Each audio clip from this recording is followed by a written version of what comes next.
नमस्कार दोस्तों, स्वागत है आपका आपकी अपनी मैथ मास्टरी क्लासेस में। आज हम डिस्कस करेंगे रियल नंबर्स की एक्सरसाइज 1.2 का question number third. Question number third पूछा गया है कि अभाज्य गुणनखंड विधि द्वारा निम्नलिखित पूर्णांकों के HCF और LCM ज्ञात कीजिए। क्वेश्चन नंबर 1 है 12, 15, 21। इसके हमें HCF और LCM निकालनी है, तो हमने 12 लिखा, 12 के फैक्टर लिख दिए, 3 इंटू टू इंटू टू, और उसी तरह 15, 3 इंटू 5, 21, 3 इंटू 7। और इन तीनों का HCF आया, 3 तीनों में क्या है, कॉमन है, तो HCF हो गया। और LCM में सभी नंबर लिए जाते हैं, जो नंबर मैक्सिमम जितनी बार आता है उसे उतनी बार लेते हैं। जैसे 3 सब में क्या आ रहा है, 1 टाइम आ रहा है। 2 क्या है, 2 इसके पास 2 टाइम आ रहा है तो 2 लिख दिया। और 5 1 टाइम आ रहा है, और फिर 7। 3 और 2 की पावर 2 4, और 5 7 जा 35। तो 12 एंड 35 की मल्टीप्लाई करने के बाद क्या आता है वो देखते हैं, साइड में कर लेते हैं हम। 35 इंटू 12, ये 35 2 जो 70 होता है, और यहाँ हमने 35 जोड़ देना है 12, और ये हो गया हमारा 420। ये हमारा LCM आ गया। तो HCF और LCM में निकालना था। तो अब इसका सेकंड पार्ट क्या होगा, क्वेश्चन लिख देते हैं हम। 17 और 23 और 29, तो तीनों नंबर्स को लिखेंगे और इसके फैक्टर करेंगे। 17, 23 और ये हो गया हमारा 29। तो 17 इंटू 1, 23 इंटू 1 और 29 भी 29 इंटू में 1। तो हम लिख सकते हैं कि जो HCF है वो क्या आया, 1। HCF 1 आया। और अब हम यहाँ LCM निकाल लेते हैं। तो LCM इज इक्वल 17, 23, 29। तो तीनों की मल्टीप्लाई करके आंसर आएगा। 17 की 23 में मल्टीप्लाई करेंगे, आएगा 3 9 1 मल्टीप्लाई 29। 3 9 1 की करेंगे तो आएगा 1 1 3 3 9। That is answer. यही हमारा LCM आ गया। अब क्वेश्चन नंबर थर्ड है 8 9 और 25। तो इसे भी हम इसी तरह लिख देंगे, 8 9 29। तीनों के फैक्टर करेंगे, इसको लिख सकते हैं 2 इंटू टू इंटू टू, 9 को 3 इंटू 3 और 25 को 5 इंटू 5। तो तीनों में कॉमन क्या है, कुछ भी नहीं, 1 इंटू में 1 इंटू में 1। तो HCF क्या आ गया हमारा,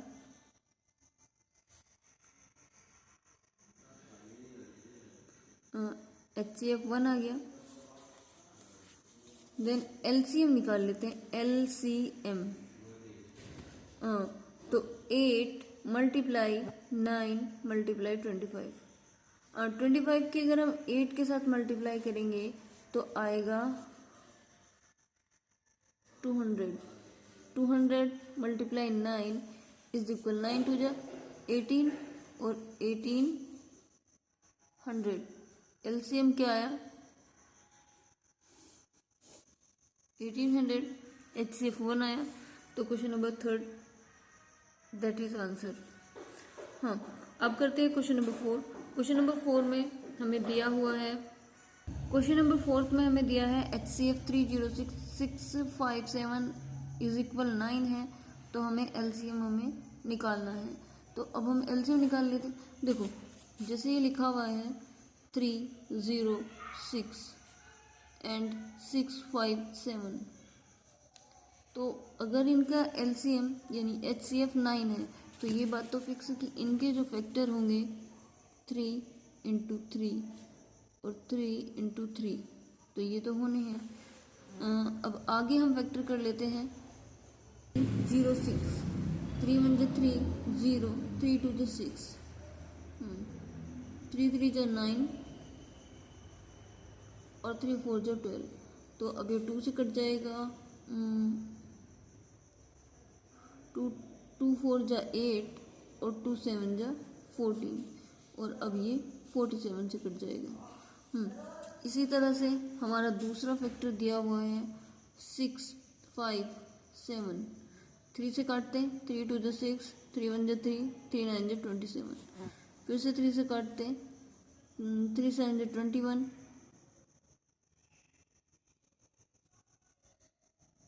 3 3 जा 9। तो अब फिर ये 73 से कटेगा, 73, तो इसके ऊपर वाला 47 एंड 73। तो हमको एलसीएम निकालना है, तो एलसीएम में क्या आ जाएगा, तो 3 की पावर 2 इंटू में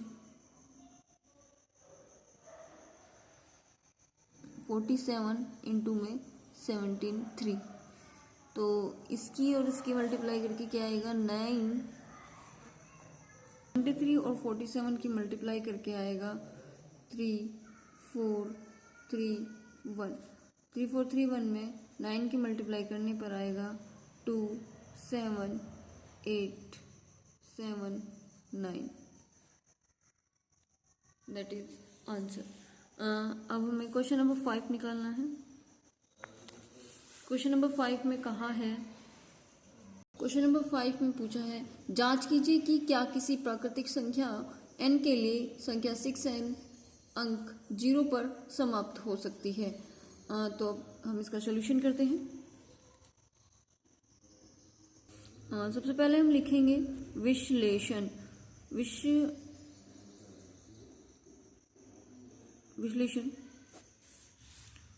विश्लेषण में होगा, अगर कोई संख्या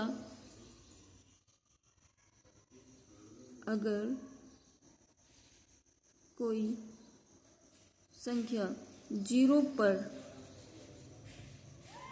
समाप्त होती है, 0 पर समाप्त होती है, तो वह 10 का गुणज होती है, तो वह 10 का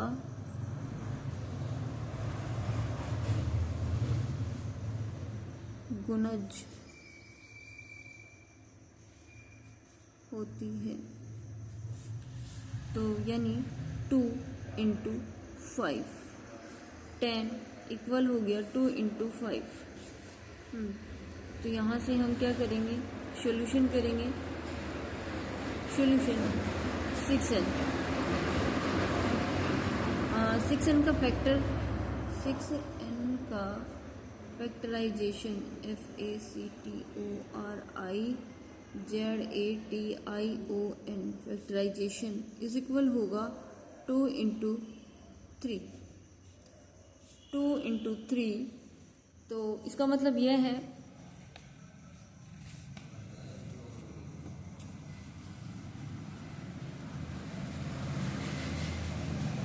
इसका मतलब यह है कि 6n के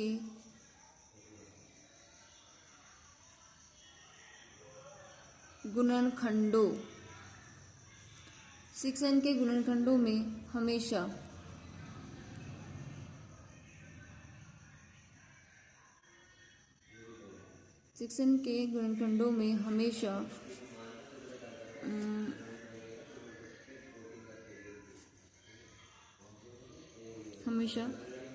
एक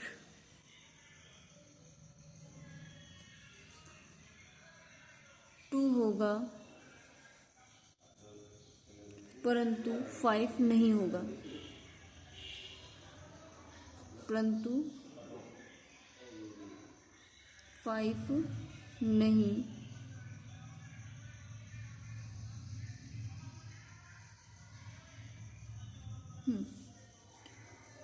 अगर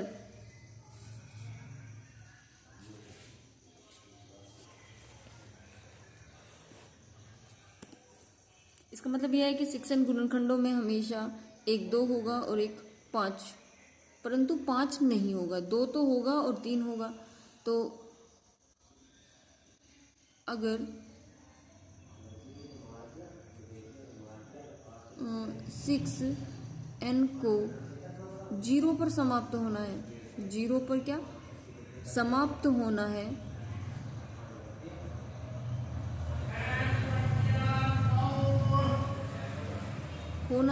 तो कम से कम, तो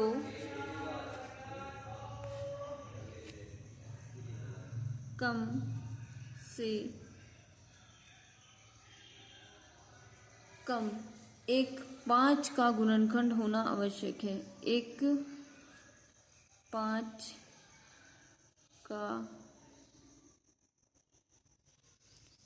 का गुणनखंड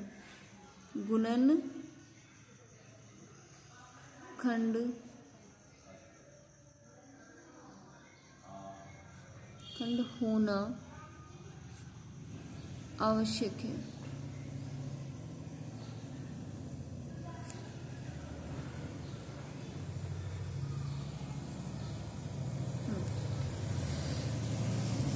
तो हम कह सकते हैं, निष्कर्ष निकलता है ये। लेकिन 6n के फैक्टराइजेशन में 5 नहीं आता, इसीलिए 6n में 5 तभी आएगा जब n में 5 का गुणनखंड हो। अतः निष्कर्ष ये है कि अगर कैपिटल N में 5 का गुणनखंड नहीं है, अगर n में 5 का गुणनखंड नहीं है तो 6n कभी भी 0 पर समाप्त नहीं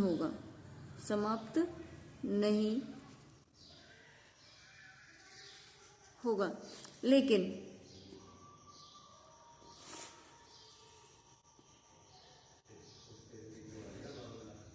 अगर कैपिटल N में 5 का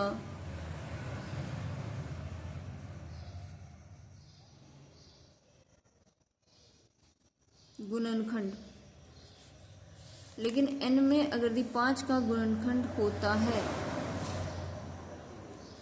तो 6n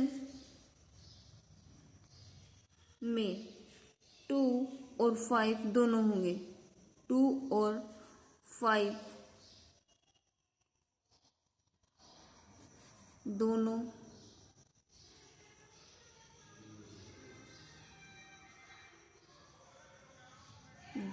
होंगे, जिससे वह 0 पर समाप्त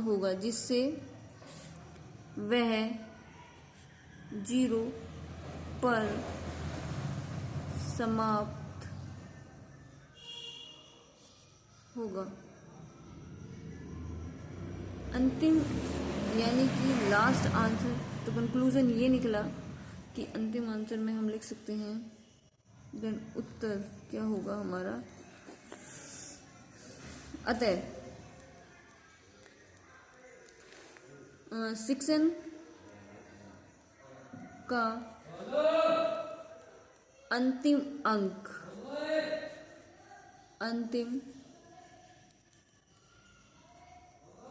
0 नहीं हो सकता, 0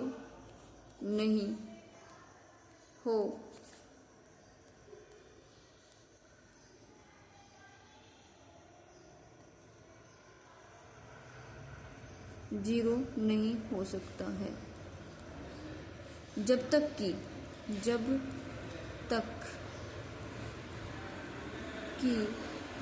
कैपिटल N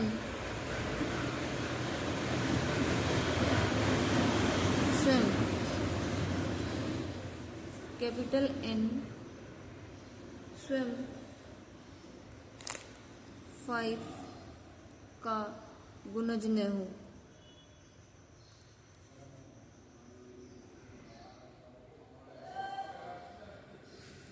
फाइव का गुणज न हो।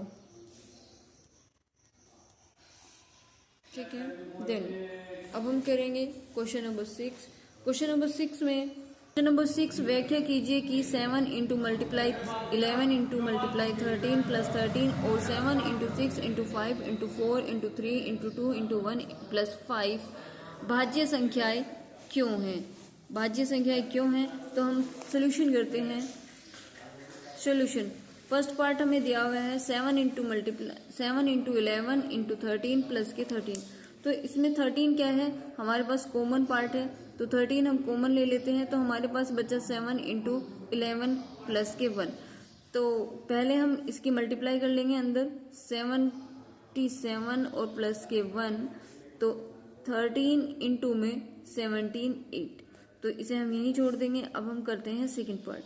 सेकंड पार्ट में हमें दिया हुआ है सेकंड पार्ट, तो यानी 7 इंटू 6 इंटू 5 इंटू में 4 इंटू में 3 इंटू में 2 और इंटू में 1। तो इसे हम क्या लिख सकते हैं, फैक्टोरियल 7 लिख सकते हैं, और प्लस के हमें 5 दिया हुआ है, यानी कि फैक्टोरियल 7 और प्लस के 5।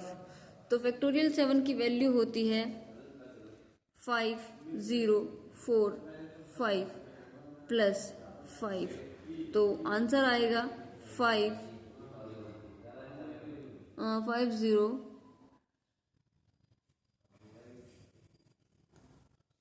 5 0 5 0 आएगा।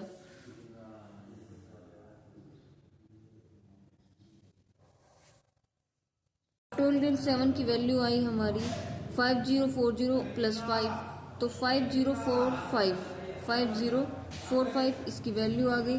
तो इकाई अंक क्या है इसका, इकाई अंक हमारा 5 है, इसलिए निश्चित है कि ये 5 से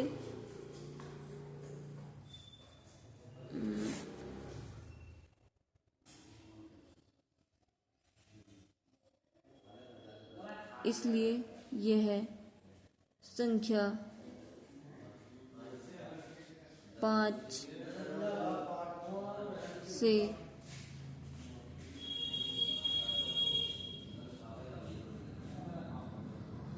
विभाज्य है। और फर्स्ट संख्या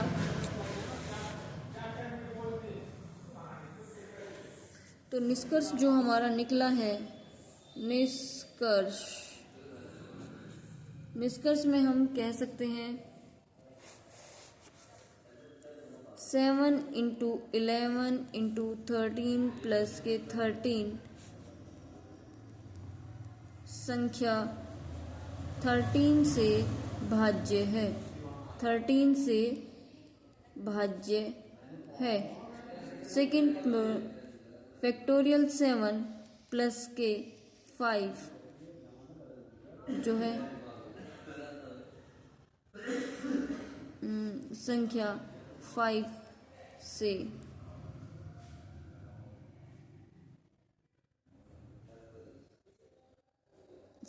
से भाज्य है। कि किसी खेल के मैदान के चारों ओर एक वर्ताकार पथ है। इस मैदान में एक चक्कर लगाने में सोनिया को 18 मिनट लगते हैं, जबकि इसी मैदान में एक चक्कर लगाने में रवि को 12 मिनट लगते हैं। मान लीजिए वे दोनों एक ही स्थान पर एक ही समान समय पर चलना प्रारंभ करके एक ही दिशा में चलते हैं, तो कितने समय बाद पुनः प्रारंभिक स्थान पर मिलेंगे। तो हम सॉल्यूशन करेंगे। सबसे पहले हम लिखेंगे कि ये है जो सोनिया को एक चक्कर लगाने में लगा समय, सोनिया को एक चक्कर लगाने में लगा समय इज इक्वल होगा 18 मिनट।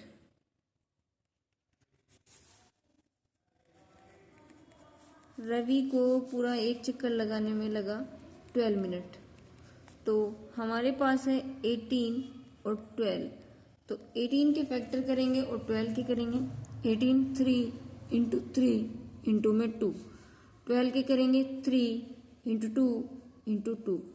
तो हमें क्या निकालना है एलसीएम।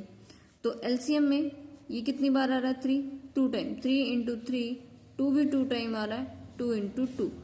तो 3 3 जा 9 और 2 2 जा 4 और ये हो गए हमारे 36। तो ये हमारा आंसर आ गया 36 मिनट बाद दोनों पुनः वापस मिलेंगे।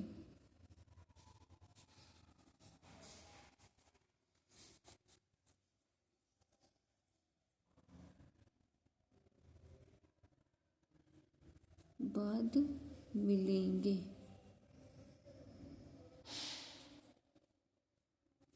सॉरी,